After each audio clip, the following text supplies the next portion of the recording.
All right, welcome to the online causal inference seminar. Today, we're excited to have Richard Berk from the University of Pennsylvania talk about firearm sales in California through the myopic vision of an interrupted time series causal analysis. If you have any questions about the talk, please submit them in Q&A. Today, we have support by Susan and Aaron, who are happy to answer your questions. Also, if you participate, please keep in mind that the talk is recorded. After the talk, we'll have a discussion by John Donohue, and then after that, we will take some questions live. Okay, thank you all for coming. Questions today will be handled by Guillaume, so I'm switching over to him now. Thanks, Dominique. So today we will try to keep questions to a minimum, questions asked live to a minimum. So Aaron and Susan will still help in the Q&A, so please do submit your questions there. But we will keep the questions live for the end. So that's how it's going to work today. That's all from me. Richard, feel free to start whenever you're ready. Okay.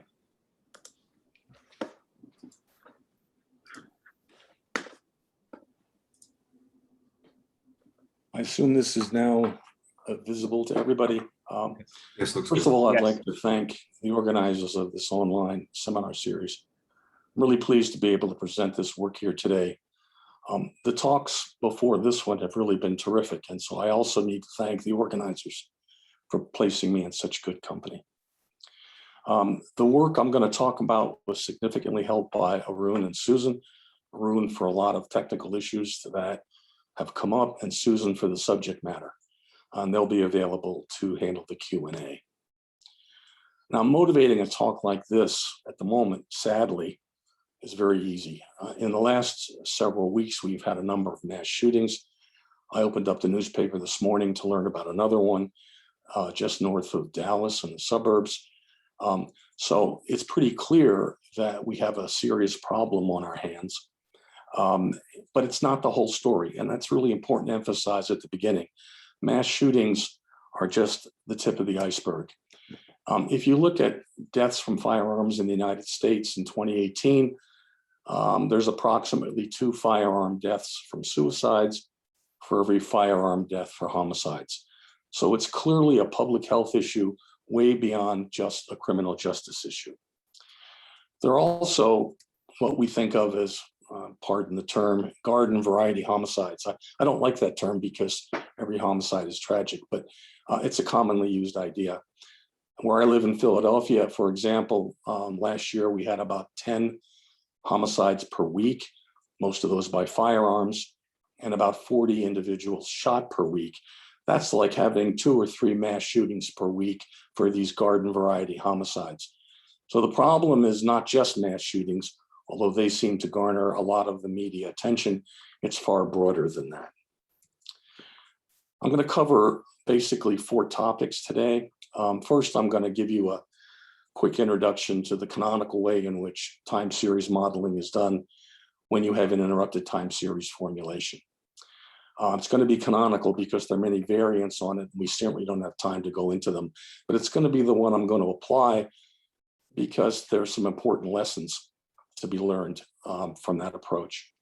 I'm going to apply the methods to gun sales in California, and particularly to an assault weapon ban that was introduced, and try to determine whether that assault weapon ban made any difference.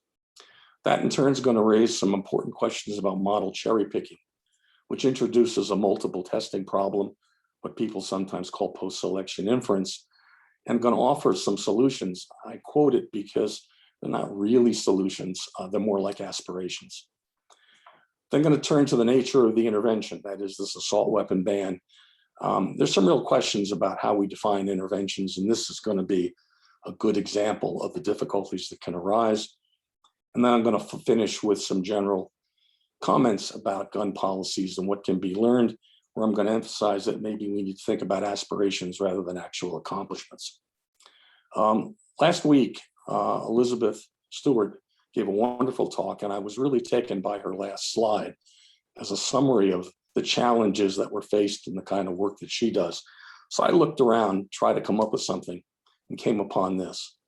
I think it actually characterizes quite well The difficulty that the data that's available for gun policy research is a significant challenge for existing statistical tools. And there are a number of really important unsolved problems. I'm going to talk about some of those shortly. So let's get started with something that I found in The Economist, which I think, by the way, is a fabulous magazine, several weeks ago. What you see here is monthly firearm background checks in the millions for the United States for 20 years, 2000 to 2020. Background checks, as I'll make clear shortly, are often a pretty good proxy for sales.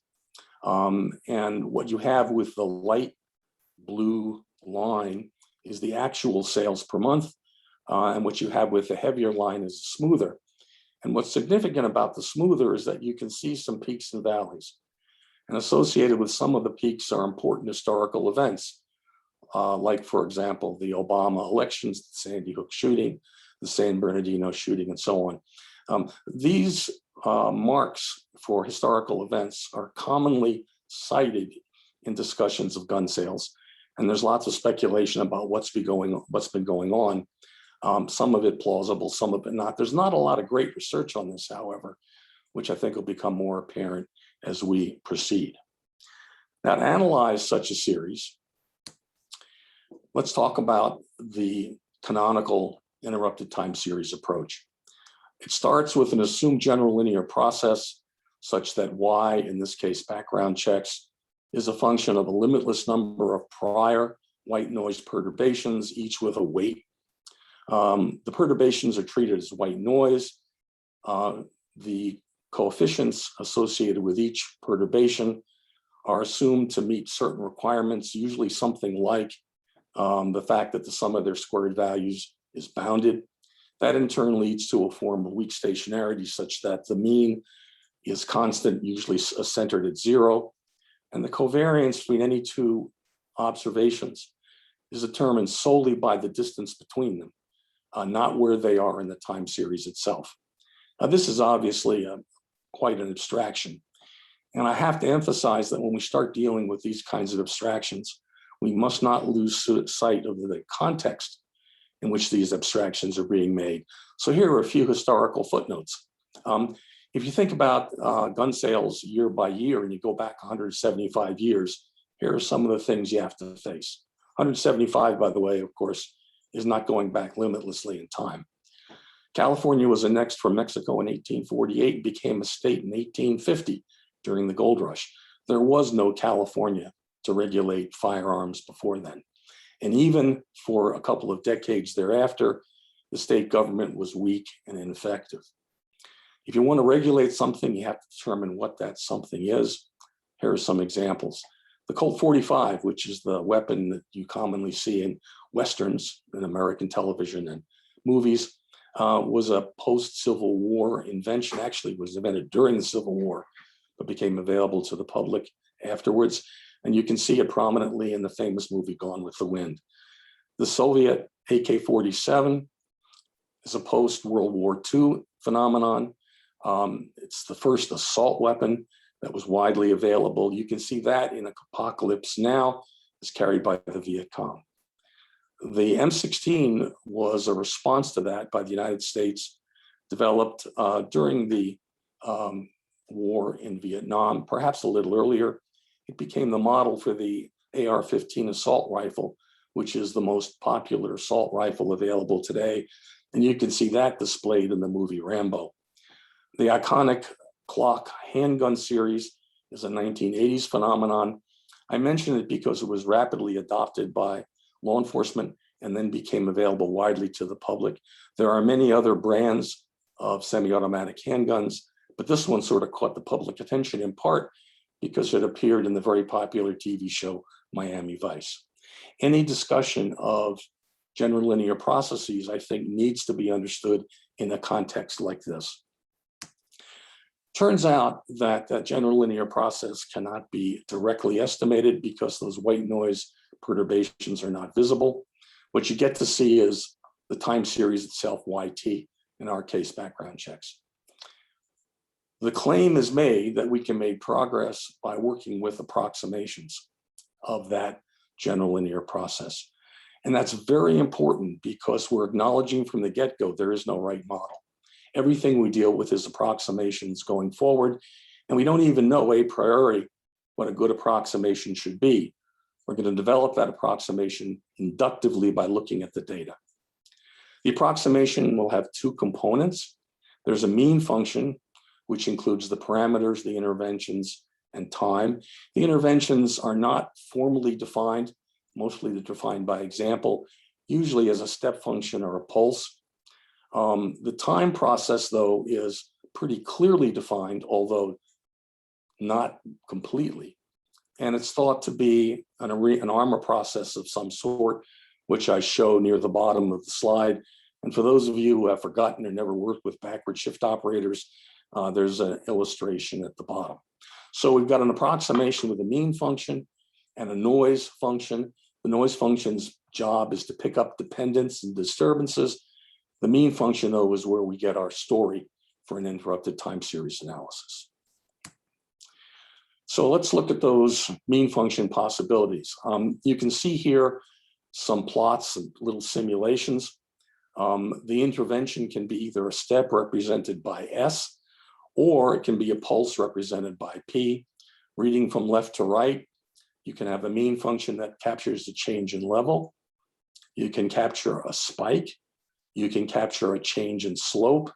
You can capture a spike followed by an exponential decline. And you can capture also a gradual increase to a new level. This is not exhaustive. These are very simple mean functions.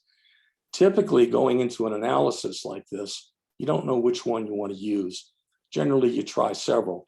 Very rarely is there explicit subject matter theory or past research that provides the guidance. But once you decide on the mean function you like, it's quite easy to specify. The noise model is somewhat more complicated, or at least in practice, it turns out to be. Commonly, people use a multiplicative ARIMA model with a seasonal component. As you can see in the example I put out here, I have a difference in the existing ARIMA model and a difference in the seasonal model at a lag of 7. That's the capture days of the week. It's multiplicative, which means it's interaction, which is to say an effect, an association, let's say at a lag of 1, depends upon day of the week, which makes sense. Sundays for gun sales is very different, for instance, from sales of guns, let's say on Friday. It makes, however, interpretation of the results very taxing because with the differencing, we're bringing across the equal sign to the outcome variable all of the earlier interventions, and they're aggregated in complicated ways. And I don't know anybody who seriously interprets the noise model. It's there basically to mop up the disturbances so that we get something approximating white noise when we finish the analysis. And I have an example below of a multiplicative differencing procedure. Again, for those of you who aren't familiar, who want to just sort of follow better what's going on with the model, it's there also for people who load the slides after the talk is completed. So at this point, I can pause if there are questions, but I'd rather proceed with the data. There are no questions at the moment, so you can go on. Okay. These are the data, and you don't have to be experienced studying gun sales to appreciate that this is a mess.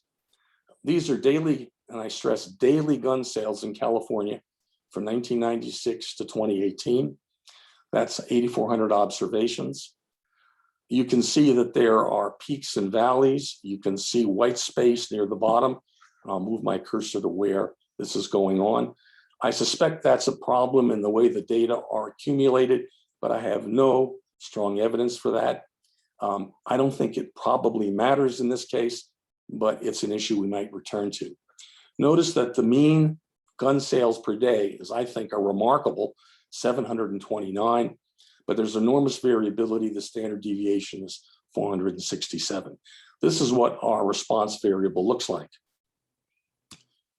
You can also represent those data as a histogram, just to emphasize that on most days, sales are between, let's say, about 500 and 800 firearms per day. I should stress that these are handgun sales, but we have some curious outliers. I mean, we have some days where over 4,000 handguns are sold, and it's very common to have over 1,000 sold per day.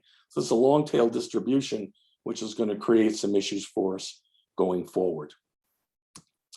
So what variables are we going to use? I have to stress that there are many, many more than I list here. These are the candidates that sort of made the first cut, and we can't even consider all of these. If you look down the left side, it starts with the sales, again, which is background checks. I should mention that the background checks are in California universal background checks, which means they pick up private sales as well because they have to be funneled through a licensed firearm dealer. The other variables in the left column are potential regressors. We have a ban on assault weapons. You can see it's a military style weapon. They are semi-automatic, but that means if you keep pulling the trigger, you can fire 2 to 3 rounds per second. The next is a 50 caliber rifle. This particular one was also banned. All 50 caliber rifles were banned, commonly used in sniper attacks in Afghanistan and Iraq. This can be fatal from a mile away. The third is rimfire pistols. They fire very small cartridges, which you'd think wouldn't be a problem. But because the cartridges, the bullets are small, you can load them in a high capacity magazine, and this little handgun can be quite deadly, even though the slugs are small. Following that is what's called the Herod decision. The Herod decision was meant to clarify the assault weapon ban and required that for an assault weapon to be banned, the model and make had to be specified. You just couldn't describe, for example, the length of the barrel as a defining characteristic. Following that, there are 3 mass shootings: Las Vegas, San Bernardino, and Orlando. These are picked out of many possibilities, sadly, many possibilities. The Las Vegas shooting stands out in particular because there were 60 fatalities and over 400 injuries from firearms. The emphasis here is going to be on the San Bernardino shooting because that took place in California. Following that, there's the presidential term of Obama, the presidential term of Trump, days of the week, and holidays. Clearly, there's a real likelihood that gun sales will reduce dramatically on holidays because many firearm dealers will not be open. These could all not be included. I had to be selective from the get-go, and I was. The predictors I used for this talk was the assault weapon ban, the mass shooting in San Bernardino, the Obama presidency, the Trump presidency, and holidays. And what you have in front of you is the fitted values in red overlaid on the blue values, which are the actual sales measured by background checks. This doesn't prove anything. In this line of work, you often want to start with a sanity check.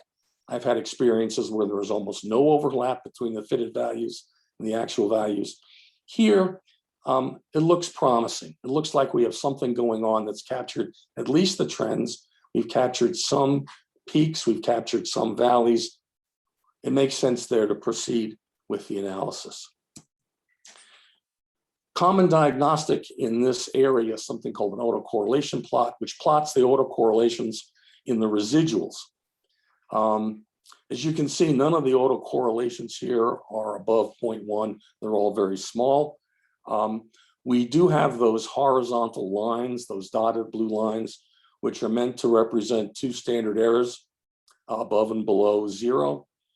I wouldn't take them too seriously. And the reason is that with 8,400 observations, these bands are very narrow and ridiculously narrow. And they really don't tell us much because the craft lore, and certainly my experience, is that if you have autocorrelations under about 0.2, it doesn't really make any difference. You don't have any visible or material change in the results if you try to adjust for them. And I should add, trying to adjust for them in this circumstance is a bit like playing whack-a-mole. You knock down one spike and another spike pops up somewhere else. So Normally, this is considered to be evidence in support of white noise residuals, which is sort of the gold standard allowing you to proceed. We're not saying this tells you that the model is right. It's clearly an approximation. It also turns out that several different models can produce acceptable white noise residuals. But of course, you can't know this until you look at a large number of models and find those that pass this white noise residual test. There are additional diagnostics that you can use, but in this case, they all led to the same conclusion. And by and large, I don't want to spend a lot of time on them here. But this is one encouraging note. We used a bootstrap, which I will talk about later if I have time. This is the sampling distribution of the parameter estimates for the assault weapon ban. Eyeballing that, it's a normal QQ plot. We're pretty close to a straight line, which suggests the sampling distribution, thankfully, is approximately normal. So we're good to go. Where do we go? Here are some results. This is a table. Please focus on the red numbers first. If you look at the coefficients for the model that I chose, during the Obama administration, there were about 462 additional gun sales, handgun sales per day. For Trump, there was no effect. 42 more is hardly noticeable given the patterns.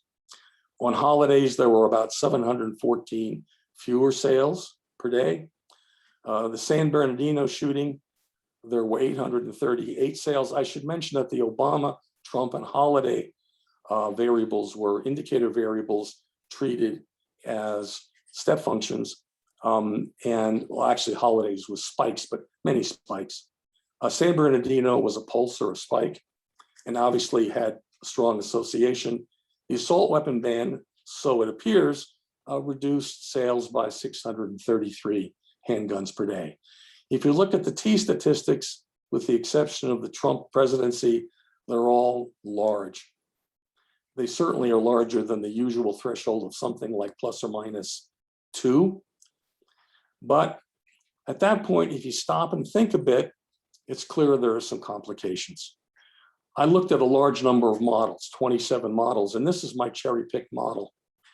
So I've got a post-selection inference problem on my hands. A quick but very conservative adjustment is to apply the Bonferroni correction. That would give us a target threshold of about 2.87 plus or minus. It turns out that in this instance, all of our T statistics greatly exceed that as well. So even with the Bonferroni correction, which is very conservative, we still pass muster. One would, as they say, reject the null hypothesis and call these results, with the exception of the Trump presidency, statistically significant. All of these results are also consistent with aspirations and actually with expectations. There's lots of craft lore, lots of anecdotal evidence, for example, that gun sales increased during the Obama presidency, and that gun sales increased for a period of time after the San Bernardino mass shooting. That's no surprise. The assault weapon effect is at this point mostly aspirational, but for many people, that seemed like an obvious thing to anticipate. Now, there's other ways of making these post-selection inference adjustments. I have in the right column max T thresholds, which I'll just briefly allude to. We could run a whole session on this kind of correction. The basic idea is this. The problem, or one problem with the Bonferroni correction, is that it assumes a normal sampling distribution, and that may not be true, particularly for the sample sizes that one might have. I should stress that 8,400 sounds big, but there's a lot of dependence in the sales data over time. So actually the effective sample is probably much smaller. This is an attempt to actually estimate the sampling distribution of these T statistics. For example, you use a bootstrap here because there's dependent data. We use the wild bootstraps with a Bartlett kernel. We can talk about that more if people wish.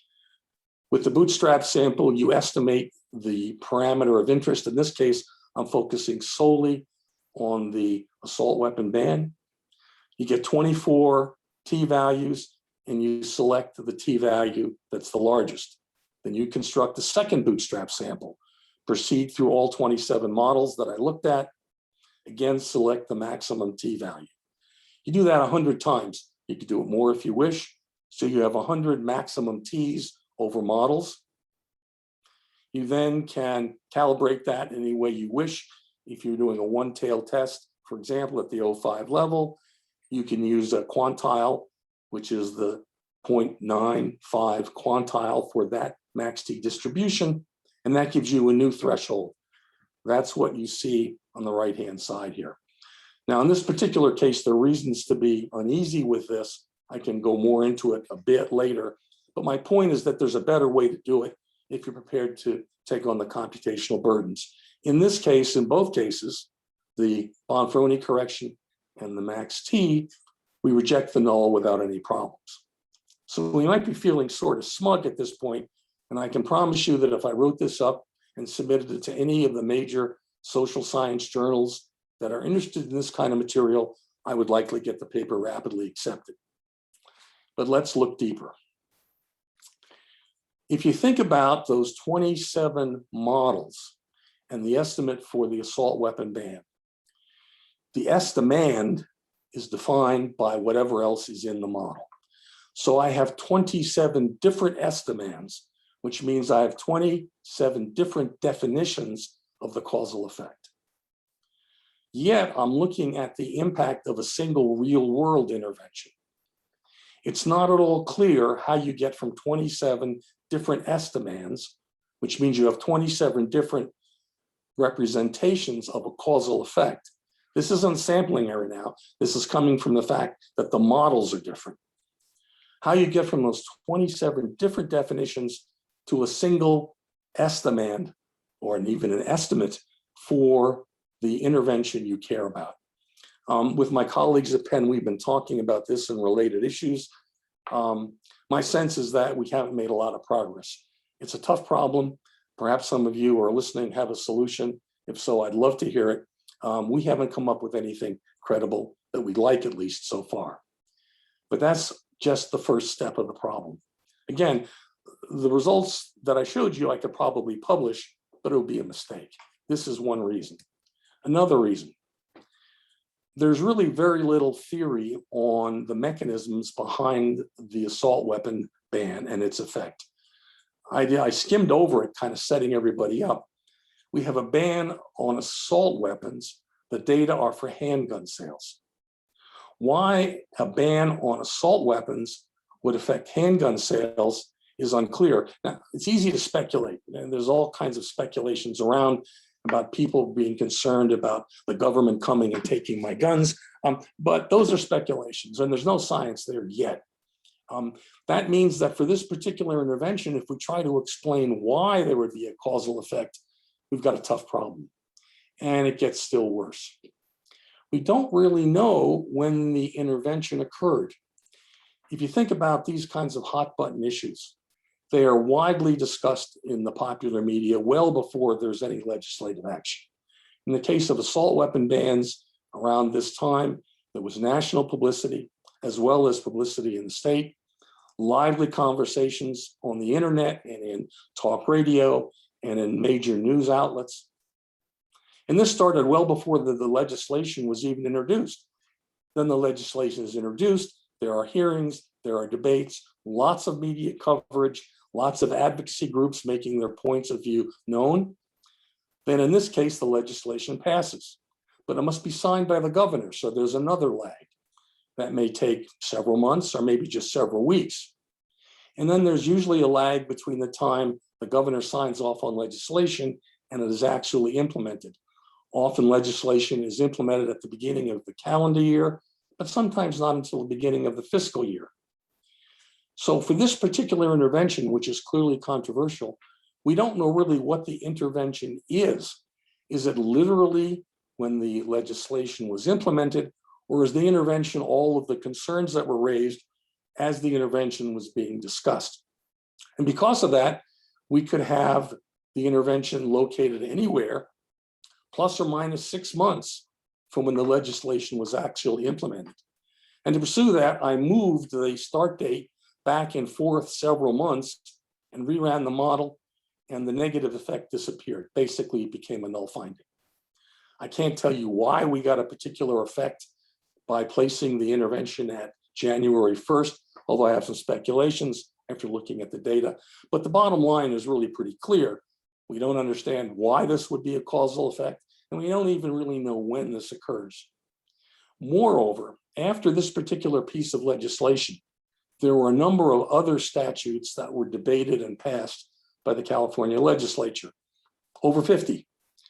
Susan and I went through those and tried to figure out which were the most credibly causal for firearm sales or handgun sales in particular, and it's arguable. For example, if we ban high capacity magazines, is that going to affect handgun sales? Nevertheless, it's reasonable to speculate that whatever the hot button issues are that could affect handgun sales, they were kept alive through debates and actual statutes in the subsequent several years. Again, it's hard to know what the intervention is or when it occurred. Also, if you look at the data, you will see unanticipated spikes, which are effectively outliers and easily found by outliers. You can see them. There are outlier diagnostic tools available. I applied them. And yes, indeed, those are strange observations. If you put in indicator variables for those spikes, even if you don't know why they're there, you can change the results for reasons that we simply don't have the information to explain at this point. In addition, even though it seems a bit counterintuitive, even with the very simple model that I used, there can be very strong collinearity because the lagged Y's bring over to the subsequent Y the impact of interventions. That set of fitted values becomes more and more dependent over time. And so in the literature, they call it a problem of redundant predictors. They're very hard to spot. In fact, sometimes effectively impossible to spot. All you know is that your results are very unstable, and it's often extremely difficult to get the fitting algorithms to converge. As it is, the results are unstable, even though the results I'm reporting are a product of convergence. And then finally, I want to emphasize again that the model that I chose is not unique. It's clearly an approximation. I'm not claiming it's right. And there are other models that other people looking at the results with the same sort of performance with the white noise residuals would also claim are satisfactory. So where do we wind up? Conclusions. I worry that we have a bridge to nowhere. First of all, as I've emphasized, on the assault weapon ban, you really can't tell. It's pretty clear that the result is not detrimental, but who knows? And you certainly can't claim that the result is effective. We have no understanding of the causal mechanisms, little knowledge of the legislative history and related publicity, at least in a form that we could build in to our procedures. We have these post-selection inference complications, even with just 27 models. You can imagine, as often happens in practice, there's a lot more data snooping going on. I showed you a few moments ago a plot of the time series data. I looked at that and said, oh my goodness, looks like I have some non-stationarity. I have an upward trend. And you can bet that led me to difference the data before I even modeled. I said, well, you know, it looks like I'm going to difference. That's model snooping. And that isn't even built into the Bonferroni correction because I did other data snooping along the way. I should stress that data snooping is actually encouraged in this literature and in lots of other literatures. If you were doing an exploratory analysis, that's perfectly fine. If you're trying to confirm what you expect to be there, that's not fine. There are other modeling approaches that are out there. I list several authors. They're very sophisticated. The authors are very smart and doing very powerful things. I wish I could use those ideas, but I just don't know enough about this particular setting and these data to transport these useful ideas to this setting. And I really do have to wonder whether the experience that I'm having is unique to gun sales in California, or whether it's a more general problem with the application of time series data to efforts to introduce causal inference to the impact of intervention. So where do I wind up? I'm not ready to fold up my tent and go home, but I am ready to settle for reduced aspirations. By reduced aspirations, I mean, I'd be pretty happy if I could settle on just a credible sign for the impact of assault weapons, bans on assault weapons. Do they make things worse? Do they make things better? If I could, in a credible way, arrive at a conclusion about that, I'd be very happy. To try to get a credible estimate of the size of the causal effect, I think that's probably too hard. That's where I wind up, and I think that's enough for now, and I'm happy to have either questions or John's commentary. Thanks for the great talk, Richard. Guillaume, should we take questions now or should we do them at the end? What do you prefer? Guillaume, I can't hear you. Yeah, let's wait until after John's presentation, and then we can take all questions. All right, so now Can I stop screen sharing then? Yeah, please stop screen sharing. And Richard, you will have the opportunity to respond to John's discussion. Great. All right, John, whenever you're ready. Okay. All right, let's see if I can bring this up.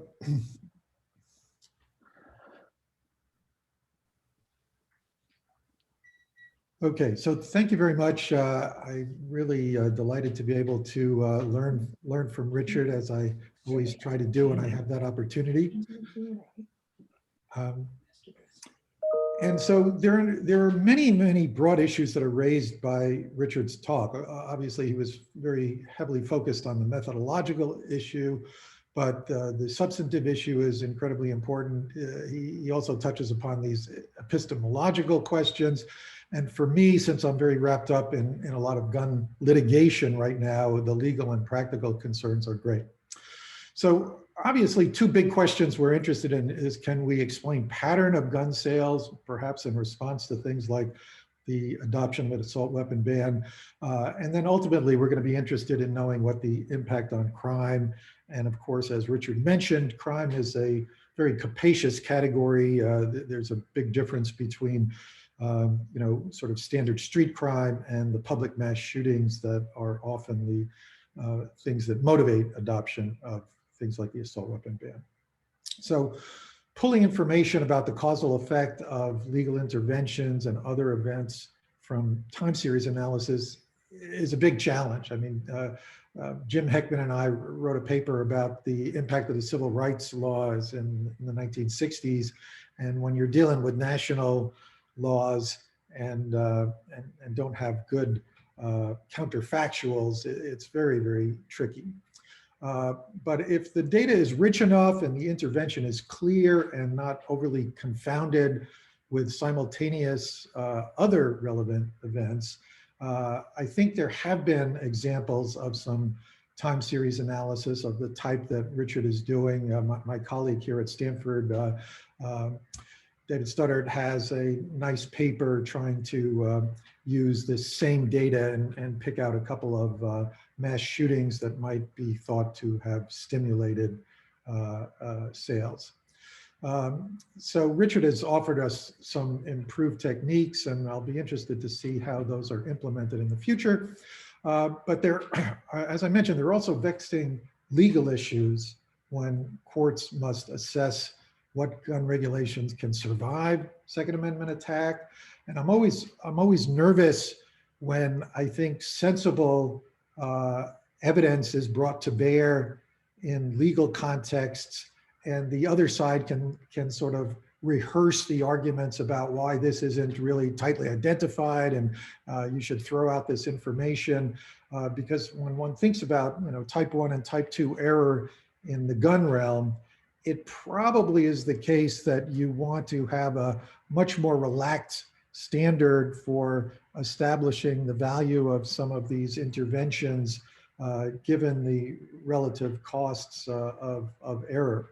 So right now, virtually every gun regulation in America is under assault in federal court all around America, and certainly in California. So it does raise a question. If you're interested in what was the effect of the federal assault weapon ban? So this is a tricky problem. It applied for the entire nation. was in effect for 10 years. And you do see a drop in the number in deaths from mass shootings and then a very sharp rise afterwards. And interestingly, that large drop followed by the large increase came at a time when overall violent crime was trending down. So this purple dotted line shows you violent crime trended down over this entire period, and yet John, shootings. sorry to interrupt. We still see your first slide currently. Can you press escape maybe? Oh my goodness. Now, you haven't been seeing my slides as I've been going through? At least I haven't. Oh, okay. So now what could be explaining that? If you just stop the slideshow, and then if you just on the left-hand side click through the slides, maybe we see that. Okay. Sorry about that. I don't know why.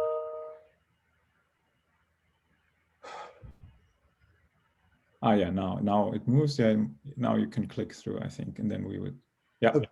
So this is where I was. So this this figure is just giving you national time series evidence on what happened to violent crime over this period, trending down, what happened to incidents and deaths from assault weapon, from public mass shootings. And you see there was the drop during the federal assault weapon ban and the increases thereafter. So virtually no statistician would look at this and say, oh, I proved the causal effect of the federal assault weapon ban. But if you're a federal judge being asked to determine whether this is unconstitutional or not, do you want a statistician coming in and telling you there's no evidence here from which you could conclude a federal assault weapon ban was useful or not? Or do you want them to say, hey, consider type 1 and type 2 error here.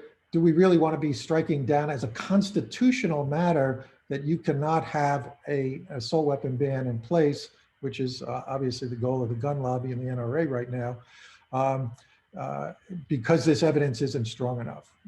Here's a little more evidence. You can see that that's per incident dropped during the federal assault weapon ban and rose thereafter. And essentially, that's from mass shootings have been growing at about 10% per year. So it's a fairly high growth rate since the end of the federal assault weapon ban. So now we're switching over to where Richard's data came from in California. It's not a typical state because California has a 10-day waiting period. There's no comparable national 10-day waiting period, even though this is under attack. California has no right to carry law, sort of an automatic right for any citizen to get a permit to carry concealed weapons. Again, this is under attack. California prohibits open carry of guns. Again, that's under legal attack right now. And California prohibits assault weapons, as Richard notes, and also large capacity magazines. Just yesterday, 22 states asked the full Ninth Circuit Court of Appeals here to reinstate the earlier decision of a federal court to ban California's high capacity magazine restrictions. California also restricts sales to those who are 21. That is under legal attack right now. And I'm working on all of those cases. And you can see California has other restrictions. It limits purchases of handguns to 1 per person per month and has various safety standards. Now you might say, well, have these California restrictions had any impact? Again, just to give you some context, it's sort of worth knowing that California traditionally had much higher firearm homicides than the rest of the country. And you can see over time with the adoption of these laws contemporaneously, we do see a downward trend in firearm deaths in California and no comparable effect in the rest of the nation. So at least some interesting potential evidence, and the same pattern for homicides. California used to be well above the homicide rate of the rest of the country, now is pretty much well below. And none of the typical explanatory variables that you think might be confounding that would explain that. Now to get back to Richard's task, the data that he first showed you was national background check data. And there are some interesting problems with the national background check data that aren't available, that aren't infecting the California data that Richard had, and this is what he showed you. But as I look at this, I have a sort of different sense about some of the things that are happening here. You notice that this early period is a fairly significant downward trend in gun sales, and then it starts going up. Now, could that be the federal assault weapon or the assault weapon ban of California?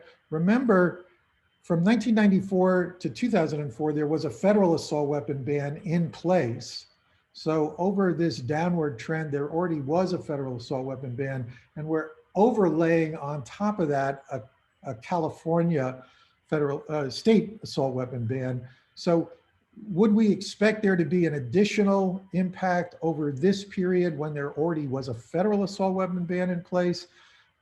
Obviously, in 2004, when the federal ban went away, you still had the state ban, but you can see sort of gun sales trended up after that point. So just some complexities in the modeling. Here's one thing that I think is very, very relevant to gun sales. Now, notice you see the light green line shows you this really extraordinary socioeconomic effect, which was the drop in violent crime very strongly during the 8 years of the Clinton administration. I'm not assessing cause there, just the contemporaneous drop from 1993 to about 2000 was really one of the most extraordinary socioeconomic events in American history, that enormous drop in violent crime.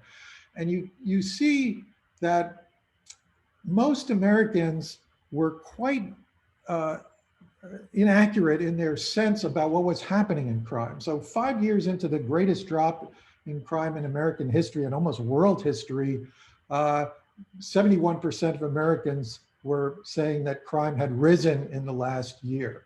And so what drives gun sales is both crime and also perceptions about crime. And you can see that for most of this early period, people had strong misperceptions, but at least they were getting better. And then around 2001, suddenly things shift. And now you start seeing people increasing their sense that crime is going up, even though crime continues to fall. So it shows the difficulty of the modeling process, because you do have these sort of underlying factors that are driving gun sales, one of them being crime itself, but then also expectations and fear of crime are independently influencing gun sales. And it's hard to know how to measure those accurately in any given situation. Let me just say, politicians know you can get a lot of benefit by scaring people about crime, and the gun lobby has certainly learned this as well. Just a couple of quotes from Trump before and after he was elected president. He started to say, we have the highest murder rate in this country in 45 years. You don't hear that from these people. They don't want to talk about it. Of course, you don't hear that because it was completely wrong. This was after this enormous drop in crime, and it was nowhere near the highest murder rate. It was much closer to the lowest murder rate in 45 years. After he was elected president, he invited sheriffs to the White House, repeated the same claim that it was the highest murder rate in 47 years. The sheriffs gushed all over Trump, saying, thank God we have a president who cares about these issues. But not one sheriff corrected him. I don't know if they had any idea that crime had dropped enormously, precipitously over this period, but these are the things that can influence gun sales. Another thing that was very important over this period, especially if you're talking about sales of handguns, is that because gun sales fell so sharply during the Clinton years, the gun lobby decided, how can we get more gun sales to offset the enormous, depressing effect on gun sales of that enormous drop in crime in the Clinton years. And one of the goals was to allow citizens to carry concealed handguns. So you can see in 1986, in much of the country, you were not allowed to carry concealed handguns. That's the red line. And the yellow lines were saying, you may be able to, but you got to prove to some government authority that you're a responsible person. So it was a little bit hard to get a gun in much of the country to carry. So if you could turn that around, you could sell a lot more guns, because you need a small gun that's concealable. And you can see an enormous legislative effort was made all around the country to change the right to carry guns.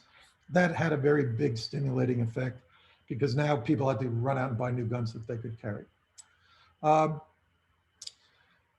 Indeed, the light green lines are places where the state has gone even further. And they say you have a constitutional right that no government can impede to carry a gun. You don't even need a permit. And right now in federal court, marching its way to the Supreme Court is the issue of whether indeed you don't need a permit to carry, because it's a constitutional right under the Second Amendment to carry. So that's the goal of the gun lobby, to be able to strike these down. That will obviously generate many more gun sales if it's successful. So getting back to that point about the national background check data versus the data that Richard has for California, the NICS data is imperfect because that data doesn't require information that doesn't go through a background check. So in other words, the federal system does not impose any requirement for private transactions to be conducted with a background check. Also, a single background check could be part of a multiple firearm transaction at the national level. So again, there's some mismatch between the background check and the number of gun sales. Also, some states try to routinely determine whether somebody that they've given a permit to a gun to has maintained their eligibility. So they will constantly rerun background checks on those individuals to see if their gun permit should be maintained. So you are getting these background checks that are going through without an accompanying sale. And of course, the NICS data is doesn't come in the daily format that Richard's California data had. So one question is, can you use that effectively? Stuttard, I think, used Richard's data to at least tell us what was the impact of the Newtown shooting in 2012, so an event outside California on California gun sales, and they found a big impact, and also for the San Bernardino killing. Now, what was different about what they did was they were looking at very discrete, mass shooting events, not trying to do something that Richard was doing, which is looking at something like the assault weapon ban in California, where, as he pointed out, it's unclear, the temporal method of evaluation of that impact. Also, you do have the confounder of the federal assault weapon ban in place and then being eliminated. So it's a tougher nut to crack. But one thing that I thought was interesting from the Stuttard paper is you can see that, and this part is the data that is similar to the data that Richard is using. It's California handgun sales. But if you line it up with California handgun sales at a rate per 10,000 persons and show the NICS background check system for the nation with the as a rate as well, you can see that the patterns do look very similar, except the national data is at a much higher level. So it either means that what's driving sales is sort of similar in the two settings, California versus the nation as a whole, but it's either that there's a lot more gun sales outside California, or those other factors that I told you that differentiate sales versus background checks may be explaining some of that difference as well.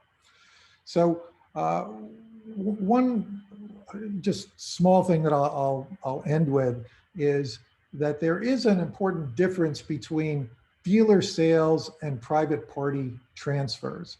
So let's say that some guy decides, I want to buy a gun for the first time. If they buy that through a private party transfer, we do see that in the California data. And you can see it's a fairly large number of private party transfers that would not be seen in the national NICS data, because you wouldn't be going through a background check, but does show up in California. And that is differentiated from these dealer sales where you're going to Walmart or something and buying a gun. And but it does raise a question. So let's say that some guy decides, I want a fancier gun. So he goes to buy a gun and then he sells his existing gun in a private transfer. There's only been one actual increase in the number of people with guns, but under Richard's California data, you would have observed 2 transactions there because you had the private sale, getting rid of the old gun, and the new dealer sale. So again, there's a mismatch between the actual augmentation of the gun stock and the counts in these data. So just a couple of small points to throw into the analysis. And let me stop there because I want to hear the discussion. Thanks, John. So, yeah, Richard, if you want to quickly respond. We can't hear you currently. Can you mute yourself?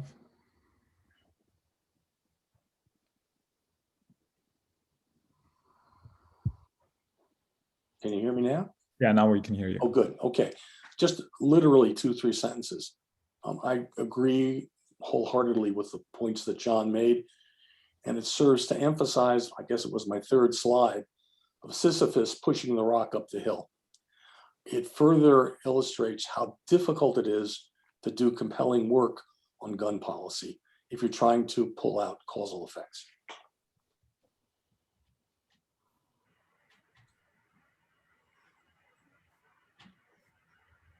Thanks. Maybe we can ask a few of the questions that were raised in the Q&A. So I'm just going to select 2 that I thought might be relevant. So one person asked about, like, from a causal perspective, of the variables that you included in your model, some of them kind of have an effect on each other as well. So, you know, you may imagine, for instance, that a gun shooting may have an effect on whether a certain gun restriction law will be enacted, and that from a causal perspective, this kind of complicates the analysis, including post-treatment covariance in your model may lead to funky business. Is that something that you've thought about? Sure. There are 2 major advantages, however, to this approach. One is time is on your side, that you can causally order various effects. And the second is this is essentially a reduced form explanation. This is not a full structural model. So in a reduced form context, you're usually in pretty good shape. I guess I can mention a 3rd point, which is the only confounders that I'm really worried about are those that are abrupt around the same time as an intervention. Slowly changing causal variables are picked up in the differencing and in the noise. And you notice that there's no structure in the residuals here left. So you have to explain why you have residuals with no structure if you've got bad confounding. Yeah, that makes sense. Thanks. Another question asked about the kind of like more localized geography of what is happening, and whether, for instance, the effect of certain variables might be larger, say, in like may affect, say, the sales in urban areas versus sales in non-urban areas differently. And of course, all of the problems that you presented are likely to remain the same, but maybe things would be starker when looking at kind of like more heterogeneous effects, I guess. That's a really good point, and I agree with it. It's not clear to me that I would have data to do that in a credible way, because I'm really cutting down, you know, the number of gun sales that I have to work with. There are probably people who are doing that, but also keep in mind that the policies we're talking about are either statewide or national. And so you have to have a pretty complicated theory to explain why it would be let's say in one county versus another, that the effects would differ. But it's certainly worth exploring. Yeah, let me just jump in and say, Stoddart's paper did try to see whether the San Bernardino effect was more profound in San Bernardino County. And while it did have a statewide effect in increasing gun sales, he did conclude it was a bigger effect within that local geographic area. Thanks.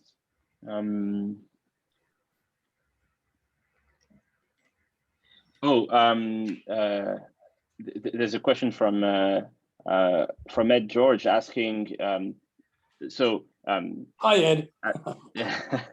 So he says, interesting, of course, to look at the effect of crime on gun sales, but what about the reverse? What is the effect of sales on crime? Shouldn't there be a feedback component in these models? Well, remember, time is my ally in this. And so I'm looking at effects subsequent to the intervention. If you want a structural model which looks at the interplay between, let's say, crime, violent crime, and gun sales, yeah, you got two-way causation to worry about, and you're fundamentally screwed unless you have time as an ally. Thanks. I think that's pretty much it, and we're kind of running out of time. I think we can stop the questions here. Dominic, you want to? Yeah, I'll wrap up. Yeah, first, thank you so much, Richard, for a fantastic talk, and John for a very nice discussion. Also, thank you, Arun and Susan, for helping out in Q&A today. Next time, we'll have Andrea Rodnitsky from Titella University in Buenos Aires and Harvard talk about optimal adjustment sets in non-parametric graphical models. Yeah, thank you all for coming, and hope you have a great week. See you next time. Thank you. Nice job, Richard. Thanks very much.